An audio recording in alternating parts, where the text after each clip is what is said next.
I'm Elex Michaelson. This week, the issue is sports. If you do your job well, then it shapes how people remember these moments. An exclusive with broadcast legend Bob Costas. Talk Shohei Ohtani. There is no comparison in our lifetime. Tom Brady's future as a broadcaster. There's a difference between being a good interview and being a good broadcaster. LeBron James' current Lakers squad. Can you remember a team that had such high expectations and such low performance? And after 40 years of reporting, who does he describe like this? His impact, I think, was greater than any athlete that I've covered. Broadcasting across California, you're watching The Issue Is. Welcome to the spectacular resort at Pelican Hill for a special edition of The Issue Is from Newport Beach. I'm Elex Michaelson. This week, a break from our usual conversation about political news for a conversation about sports with perhaps the greatest sports broadcaster of all time. Hello, everybody. I'm Bob Costas. No one has a broadcasting resume like Bob Costas. Hi, everybody. Bob Costas along with Marv Albert. I'm Bob Costas. Muhammad Ali, of course, an Olympian. He's hosted 12 Olympics, 10 NBA Finals, 7 World Series, and 7 Super Bowls. Jordan, open. Chicago with the lead. He's won 29 Emmys and is the only person to win for sports, news, and entertainment. Shut your mouth and let me answer the question, all right? I'll be happy to answer. Go ahead and answer it. Good. Recently, I was honored to emcee a fundraising gala for the Orange County Youth Sports Foundation, celebrating Bob as Sportsman of the Year. This man sitting right here made me so comfortable. Among those toasting him, 5-time Olympic champion Janet Evans, and Basketball Hall of Famers Kareem Abdul-Jabbar and Bill Walton. Earlier in the day, the nonprofit hosted Bob at a luncheon at Pelican Hill, where he joined us for wide-ranging one-on-one discussion. Bob Costas, it is an honor. Welcome to The Issue Is. Thank you, Elex. What is the issue, Elex? Well, that's what part of what I was going to ask you. So you are like one of the greatest interviewers of all time. What would you ask you? What are you doing here? Haven't we seen enough of you? Haven't we heard enough of you? No, that's When not... will you be done? No, of course that's not true. We know, of course, baseball is your passion. That's what first got you excited about sports in the first place, and you're still so involved with baseball. Mm-hmm. When you started with baseball, baseball was America's pastime. It's not anymore. Yes. Football is clearly where most Americans spend their time. How does baseball get back there, or can it get back there? I don't know that it can ever get back to the position of primacy that it once had, but baseball doesn't have to go way back. It doesn't have to go back to when people arrived wearing suits and on streetcars and women got into games for a quarter on Ladies' Day. They could go back to the relatively recent past. Mm-hmm. If you took steroids out of it, in the 90s and in the early 2000s, the various elements of the game were in better balance than they are now. Mm-hmm. Home runs are fine, strikeouts are fine, but it's out of whack now. I think that they ought to, and they're on the verge of doing it, eliminate shifts starting next year, meaning you have to have at least 2 infielders on either side of second base, and their cleats have to be on the dirt. I think they should also seriously consider limiting the number of pitchers on the roster so it slows the parade of pitchers coming out of the bullpen. You know, at the same time, here in California, we are seeing historic things happen when it comes to baseball. Not far from where we are here in Orange County, the Los Angeles Angels of Anaheim already had Mike Trout, perhaps once-in-a-generation player, and then they get Shohei Ohtani, who is an all-star pitcher and an all-star hitter. He's a unicorn. Put him in some historical context. Well, there is no comparison in our lifetime. And even Babe Ruth, who would have been a Hall of Famer as a pitcher had he just remained a pitcher, never was doing the two simultaneously at the same level. He was doing his Hall of Fame pitching before he became a full-time outfielder. Nobody in the modern history of the game has done what Shohei Ohtani has done at this level. And up the freeway are the Los Angeles Dodgers. Mm-hmm. Their roster is loaded. I mean, it is. Almost everybody on the team is an all-star. Is that good for baseball to have that many good players on one team? Well, it is good for baseball, generally speaking, if teams in major markets do well. It goes without saying, even with reduced baseball ratings now, because baseball has become more a local or regional sport than a national sport, if the Dodgers were to play the Yankees in the World Series, and if they met the Mets, let's say, in the LCS on the way there, that would help baseball ratings.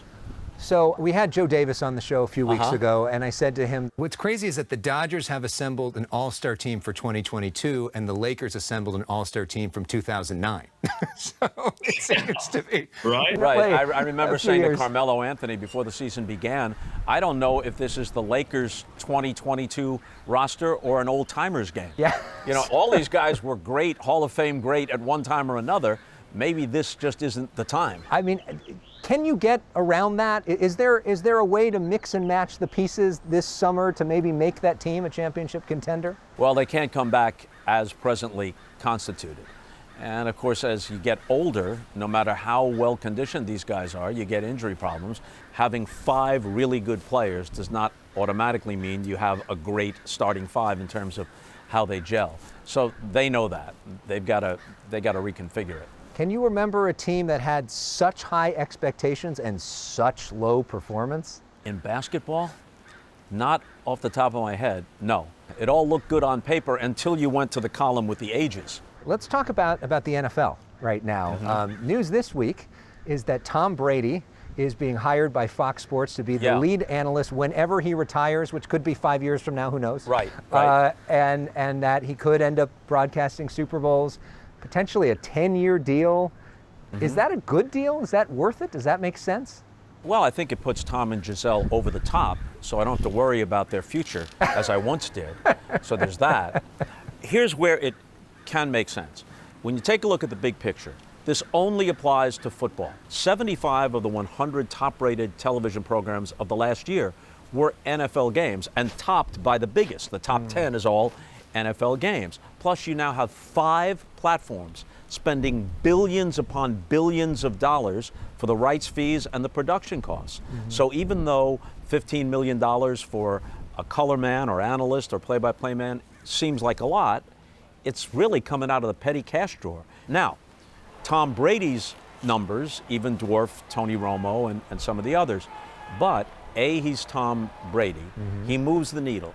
People who don't know a screen pass from a field goal know who Tom Brady is. He brings glamour as well as credibility. And the way I understand it is that he's going to be a kind of corporate ambassador for Fox in addition to the football commentary. So if you can tell potential sponsors and your corporate partners or whatever, yeah, we're going to lunch, Tom Brady will be there. Yeah, we're having our little gathering in Boca Raton or whatever it is, and Tom Brady will be there. That has huge business value to you. Tom Brady, obviously one of the greatest quarterbacks ever, probably the greatest quarterback ever, but he's never broadcasted before. Right. What would your advice be to him if you were sitting next to him in the broadcast booth? What they always tell all of us, I'm sure they told you this, be yourself, which is good advice, except you can't be yourself until you're confident that you've got the basic nuts and bolts down. And while Tom is a very smart guy, and he's very well spoken when he's interviewed, and when he wants to be open, he can be. Like the man in the arena, he's much more open than he generally has been in interviews on network television. So we know he can be candid when he wants to be. But there's a difference between being a good interview and being a good broadcaster.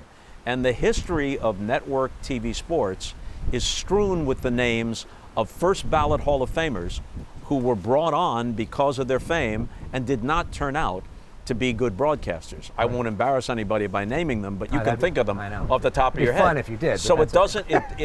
It's a good play because it will make an impact. And it's hard to believe that he won't be at least pretty good because he's Tom Brady. But will he be objectively as good as a Chris Collinsworth or a Tony Romo? We don't know. We'll see. The thing that a lot of people associate you first and foremost with is the Olympics. Last few Olympics, the ratings have gone way down than when you were there. There's a lot of reasons for that, including the pandemic and the countries that they were in and changes in broadcasting itself and all of that. But do you think that going forward, the Olympics will still be able to keep up the same level of relevance that it had when you were there? Has the games gotten too political? NBC, in fairness, was dealt a terrible hand the last couple of Olympics. The Olympics in Tokyo, pandemic circumstances, no fans and families there in the stands, and then there was resentment, and rightly so, toward the IOC and toward China. It's really not fair to judge NBC given those circumstances. The chance they'll have to get their groove back comes in 2024 in Paris, where they'll have the ideal setting, the perfect backdrop, and we would hope that things are closer to normal. Whether Olympic ratings can ever get back to where they once were, there's so many overlapping circumstances, hard to say. But there should be a significant bounce back in 2024. And in 2028, the Olympics come to Southern California. Yes. If you're going to have a Summer Olympics in the United States, Los Angeles might be the best place for it, because you have the venues already there. I think that Los Angeles has a chance to be very successful, both in terms of hosting it and having it make financial sense. So at the Olympics, you got to profile Michael Phelps over and over again as he became the greatest Olympian of all time. Or at least the most decorated. Yeah, and then with the NBA, you were there for all of Michael Jordan's championships as well. What makes them great? Well, you have to start with superior talent. But then you have to have the commitment and the will to take that to its absolute nth degree. Michael Jordan was not satisfied after winning a championship. You hear guys say, I just need a ring. I'm in pursuit of a ring. If he could have, he would have wanted 16 rings, not 6. So you have that. Same thing with Phelps. You have to have that single-minded commitment. And so much of what makes a champion or a championship moment is done in preparation. Is Michael Jordan the biggest star you've ever covered? Yeah, I think so. I think so. Even more so than Tom Brady. Peyton Manning is a wonderful personality in addition to being a great player. You know how terrific he is in commercials and how genuinely funny he is. I mean, he has a real comedian's timing. Yeah. I texted him after a recent appearance he had on SNL where he was a surprise contributor to Weekend Update. I said, did these guys ask you to give them lessons in comedic timing? Yeah. You know, but I think that with Jordan, there's the confluence of it. When he comes along, the NBA, take me out of it, the NBA is on NBC. It's now essentially a cable entity. Not only were all those championships on in prime time on a broadcast network, but the promos were on Seinfeld and Cosby and ER and Johnny Carson's Tonight Show and David Letterman. And he wasn't just a great player, he's telegenic, you know, he has a certain kind of presence. And I've given this answer before, and I mean it as no disrespect to LeBron James. No little old lady in Omaha ever said, I'm sorry, Mildred, I can't play bridge tonight. I got to watch LeBron James. But a million little old ladies like that who didn't know a pick and roll from a three-pointer said, hey, I'm watching Michael Jordan. I don't know who's on the Trailblazers, but I'm watching Michael Jordan. Yeah. So his impact, I think, was greater than any athlete that I've covered. Mildred wanted to be like Mike. Mildred wanted to be like Mike. Up next, how one of the most famous home runs in baseball history may not have happened without Bob Costas sneaking into the dugout. I can't think of another broadcaster in the business, in my knowledge anyway, who will express himself better than Bob Costas. You got to work with Vin closely and learn from him. What did you learn from Vin? Well, I think I learned from Vin what Vin learned from Red Barber, preparation. Vin liked to quote the great actor Sir Laurence Olivier. You have to have the humility to prepare, but then the confidence to bring it off. Not everything you prepare comes to bear on a broadcast. You don't know. You prepare many times over what you'll actually use, but you want all of it there just in case. And then when you've been around a while, it isn't just the things you specifically prepared for that particular event. A lot of it is what's in the back of your head because of what you've seen and experienced. Think of Vin toward the end of his glorious career, and something would happen in a game and it would just remind him of something that Leo DeRocher said, or that Jackie Robinson did, or that Don Drysdale or Sandy Koufax did. That's something that no one, no matter how good, unless they've been around all that time, can bring to bear. And Vin, of course, it wasn't just local. Obviously, his greatest fame is with the Dodgers, but he did the Game of the Week and a lot of World Series on both radio and television for NBC. He also did football for CBS, and he was great at that because he was great at everything. He was great at golf, but there's never been a better baseball broadcaster than Vin Scully. And of course, one of the great national moments that he did was with you in 1988, perhaps the greatest moment in the history of the Dodgers franchise, Kirk Gibson's home run. High fly ball into right field. She is gone! And you're in the dugout. Yeah, I was the pregame and postgame guy along with Marv Albert. So I snuck into the corner of the dugout so that I'd have a view of the game and also be ready to jump right out on the field no matter what happened. So in about the 7th or 8th inning, I hear a sound from down the tunnel. And it's like thwack, thwack. So I go down to investigate. And it's Gibson, who had been on the trainer's table, not dressed, wasn't introduced before the game. I actually opened the broadcast by saying, first item of business, Kirk Gibson will not play for the Dodgers. Naturally, Vin Scully, with his sense of drama, kept alluding to it. And he asked Harry Coyle, the great director, to pan the dugout. No Kirk Gibson, no Kirk Gibson. So now you got a story. No matter how it plays out, he's framing that story. And the drama of it is building no matter how it pays off. So it turns out that Gibson hears Vin Scully say for the 4th or 5th time, no Kirk Gibson. I heard Vin Scully say they were panning the dugout looking for me, saying it didn't look like I was going to be able to play, and I said, that's enough. And being the competitor that he was, he says, screw this, jumps off the table, pulls on his uniform, goes down with a bat boy, and he's hitting baseballs off a tee. And I can hear him grunting, so I go down to look, I see what's happening. I get on the telex to Mike Weissman in the truck, and I say, he's taking swings, maybe he can pinch hit. So he tips Vin and Joe Garagiola off. And then he comes up. And look who's coming up. And it's so dramatic. And it matters that the count went to 3-2, and he fouled off some pitches, and he backed out of the box. That let the drama build. High fly ball into right field. She is gone! In a year that has been so improbable, the impossible has happened. So that shows you how, if you do your job well, then it shapes how people remember these moments. 5 seconds left in the game. Do you believe in miracles? Yes! If you don't have Al Michaels saying, do you believe in miracles? Yes. Is it still a great moment? Of course it is. Is it remembered the way it is still? Of course not. I'm just fortunate. The good Lord gave me this wonderful moment. When we come back, how Bob Costas became a rap lyric. Now, kids, this is just the lyric, and I'm just quoting it. And it's ludicrous talking about himself. We are talking to Bob Costas, one of the great sportscasters of all time. Here on The Issue Is, we do something called Personal Issues. Yes. This is where we do real quick, rapid fire. I have so many personal issues, really. How much time do you have, Alex? I'm not a therapist, and so, yeah. At least you're not charging me an exorbitant amount to lie on a couch. This is quick hit stuff. First thing that comes to mind. What is your favorite TV show right now? Curb Your Enthusiasm. Oh, great call. What is your favorite ballpark concession? Best thing to eat at a ballpark? The bratwurst with secret stadium sauce at Miller Park, used to be County Stadium in Milwaukee. Okay, got to try that. If you had a walk-up song and you were going up to bat, what would that be? Yikes.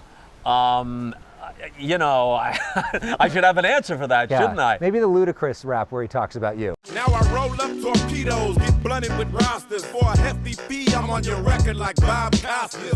Yeah, I'd be rolling torpedoes, get blunted with rosters. And for a hefty fee, I'm on your record like Bob Costas. Now, of course, my street cred was already sky high, given Pootie Tang and other aspects of my career. Well, Bob, I'm a Pone Tony. Got my dillies on a pepper tank. I hear that. That is the first time Pootie Tang's been referenced on The Issue Is. Yeah. Wada-tay, my brother, wada-tay. Favorite book? Like a million other adolescent boys, I like The Catcher in the Rye. I related to Holden Caulfield, so it's still one of my favorites. Since we're at a golf course, Nicklaus or Tiger? Well, the case for Nicklaus is not just the 18 majors, but the fact that he finished second in majors 19 times. That's an incredible thing. But I think it can fairly be said, and I think Jack would agree with this, that nobody was ever better than Tiger in that little 5 or 6 year period of time, late 90s to early 2000s. His peak Tiger is as good as it ever got. And who's your role model? Well, Vin was always a role model. The combination of qualities that he brought to it was unmatched. I've never tried to copy anybody. I think if you copy someone, you're just a pale imitation, but you can be influenced by them. So I was influenced by Jim McKay. He had a great combination of a literate touch, but also boyish enthusiasm. He just combined things very well in his own way. But I didn't try to copy him, but I learned some things from him. Well, in terms of the question of who's your role model, for me, you are one of my role models, and one of the best to ever do it. I've watched your stuff for years and studied you, and such a phenomenal interviewer as well. And it is such an honor, honestly, to have you on the show and to learn from you. And thank you for being so kind to us. You're too kind. For bonus content with Bob Costas, check out our podcast by searching for The Issue Is wherever you stream. And good luck editing that Kirk Gibson story. Yeah. It's a good story. It's a program unto itself. I see it as bonus material. You can get it streaming if you want to subscribe to Elex page. He can make a little extra cash out of it. Really, do it. What's your advice to broadcasters like me? Keep doing what you're doing. Yeah. You know? You can't teach tall. That's something I didn't have going for me, but I got by anyway. Yeah, it seemed to work out okay. Bob Costas. Thank you, Alex. Thank you so much. Thank you very much. Really, really appreciate it. Thanks a lot. This is so fun. Our thanks to Bob Costas. Our thanks to the Orange County Youth Sports Foundation. If you want to donate to them, go to ocySF.org. And a special thanks to the folks here at the resort at Pelican Hill. We'll see you next week for more of The Issue Is.